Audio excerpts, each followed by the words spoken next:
Assalamualaikum warahmatullahi wabarakatuh. Kita ketemu lagi dalam pertemuan kedua, yaitu tentang masih dalam dinamika litosfer pada sub tema kedua, yaitu proses-proses pembentukan permukaan bumi. Proses-proses pembentukan permukaan bumi itu ada beberapa proses yang mempengaruhi. Pertama, proses endogen, yaitu proses yang terjadi dari dalam, yaitu vulkanisme dan tektonisme. Dua, proses eksogen, yaitu pengikisan dan pengendapan. Proses eksogen adalah proses yang terjadi dari luar permukaan bumi, yaitu karena adanya air, gelombang, es, dan angin. Proses seisme. Proses seisme terjadi karena gempa tektonik, gempa vulkanik, gempa runtuhan. Ini adalah 3 bentuk proses pembentukan permukaan bumi. Proses endogen, yaitu proses vulkanisme, yaitu terobosan magma yang muncul ke permukaan bumi menghasilkan gunung api atau bentukan timbulan di muka bumi. Atau plutonisme atau kriptovulkanisme, penyusupan magma di antara lapisan batuan. Nah, proses keluarnya magma dari dalam bumi itu disebut dengan plutonisme, yang terdiri dari proses intrusi magma dan ekstrusi magma. Magma adalah lelehan batu pijar dalam wujud cair yang mengandung gas terdapat secara alami di dalam bumi. Intrusi magma adalah aktivitas penyusupan magma pada celah batuan di dalam kerak bumi yang menghasilkan bentukan. Pertama, sil atau pluton yang sejajar dengan perlapisan batuan. Lakolit atau pluton yang melengkung bagian atas. Lapolit atau pluton yang melengkung pada bagian bawah. Dan pakolit atau pluton yang mengikuti bentuk antiklinal atau sinklinal. Vulkanisme. Gambar berikut adalah aktivitas vulkanisme di mana terjadi sedang intrusi magma yang didiskordan atau memotong dengan pelapisan batuan yang di atasnya, sehingga intrusi magma menghasilkan pertama adalah dike atau pluton yang memotong tegak lurus perlapisan batuan sedimen yang di atasnya. Terus ada vein vulkanik neck atau plug, yaitu akar vulkan yang telah tererosi. Nah, ini ya. Ini adalah dike, ini ada sil, ada pluton, ada batolit, ada magma, dan kondisi lakolit. Dike yang melingkar atau yang disebut dengan ring dike. Ya. Baik, kita lanjut. Intrusi magma adalah perobosan magma ke permukaan bumi. Salah satu contohnya adalah letusan gunung api atau erupsi gunung api. Erupsi gunung api dapat dibedakan menjadi erupsi eksplosif, erupsi efusif, dan erupsi campuran. Erupsi eksplosif yaitu bila disertai dengan tekanan gas yang kuat sehingga menimbulkan suatu letusan atau ledakan. Itu yang disebut dengan erupsi eksplosif. Erupsi efusif yaitu tekanan gas yang berkurang atau sangat kecil sehingga tidak menghasilkan letusan tetapi mengeluarkan sesuatu lelehan atau aliran lava. Erupsi campuran. Erupsi campuran menghasilkan erupsi eksplosif dan efusif sehingga terjadi secara bergantian. Erupsi eksplosif dan efusif dan campuran dapat saja terjadi pada suatu gunung api secara bersamaan.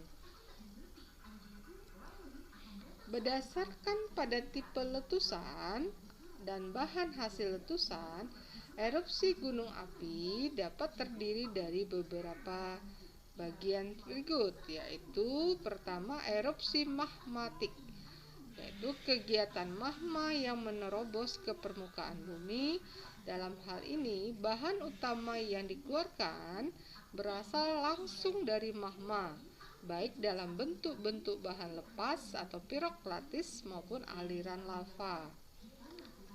Itu erupsi magmatik. Erupsi freatik yang terjadi karena uap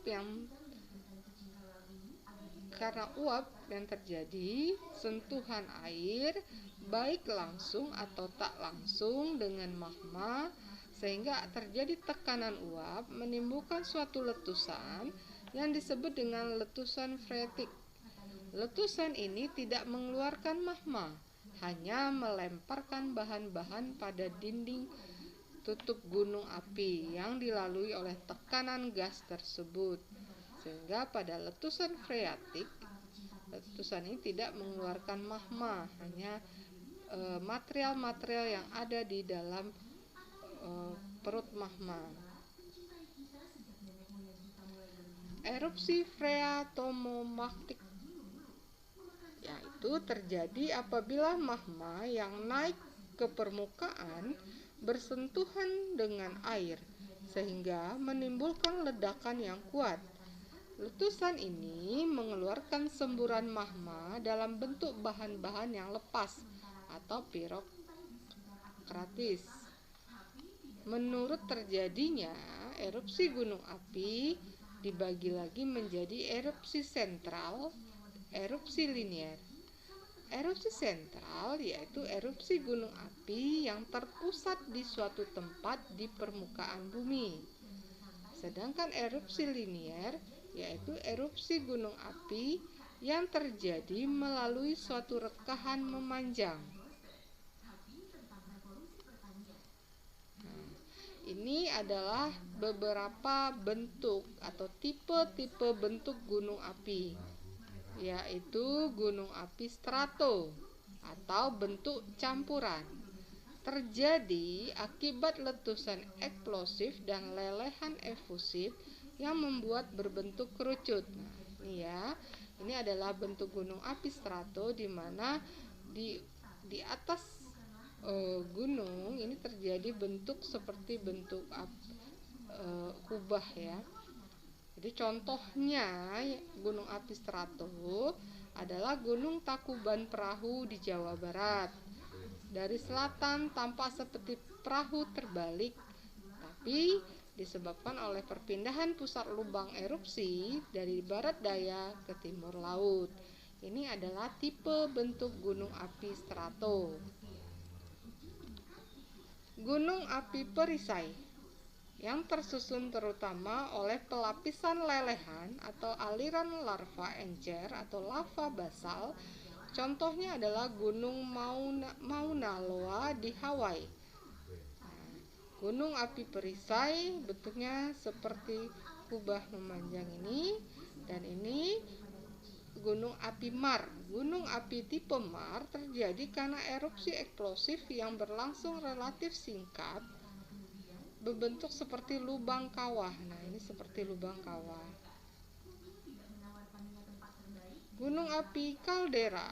Gunung api kaldera akibat dari erupsi eksplosif yang dahsyat sehingga puncak dari kerucut gunung api runtuh dan terbentuk kawasan raksasa dengan tebing yang terjal dan mempunyai garis tengah kaldera antara 2 km sampai dengan 10 km.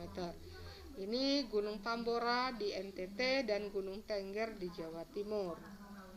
Dan ini adalah tipe-tipe bentuk gunung api. Di Indonesia, gunung api dikelompokkan menjadi 3 tipe, yaitu tipe A, tipe B, dan tipe C. Ya, itu berdasarkan erupsi yang terjadi. Silakan dilihat tipe A 1600 Masehi, tipe B 1600 Masehi belum lagi mengalami erupsi magmatik. Dan tipe C gunung api erupsi tidak diketahui dalam sejarah manusia, namun masih ada tanda-tanda aktivitas. Dengan demikian, klasifikasi gunung api didasarkan pada nama-nama gunung yang bersangkutan, lokasinya. Gunung api Hawaii, ya, ini tipe Hawaii. Gunung api Kilauea dan Mauna Loa di Kepulauan Hawaii, tipe ini Indonesia tidak ada ya.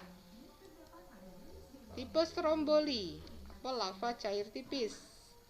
Di Gunung Batur tahun 1963 dan 1971 meletus. Tipe volcano, lava agak kental, tekanan gas sedang sampai tinggi dengan campuran magma. Ini ada di Gunung Raung, Bromo, Jawa Timur, dan Gunung Slamet di Jawa Tengah. Vulkanisme, tipe Merapi, lavanya agak kental, gasnya rendah, dapur magma sangat dangkal. Ini adalah tipe Gunung Merapi. Ya, tipe Vincent, lava agak kental, tekanan gas sedang, dan dapur magma dangkal. Ini ada di Hindia Barat. Demikianlah yang terakhir, yaitu tipe Pele, yaitu terjadi di Gunung Pele di Hindia Barat, dan tipe Vesuvius atau Plinian yang mana lavanya agak kental, tekanan gasnya sangat tinggi, dan dapur magma sangat dalam. Sehingga ini terjadi paling dahsyat di Indonesia, yaitu Gunung Krakatau tahun 1883 dan Gunung Tambora 1815. Demikian pertemuan kali ini. Akhiri. Assalamualaikum warahmatullahi wabarakatuh.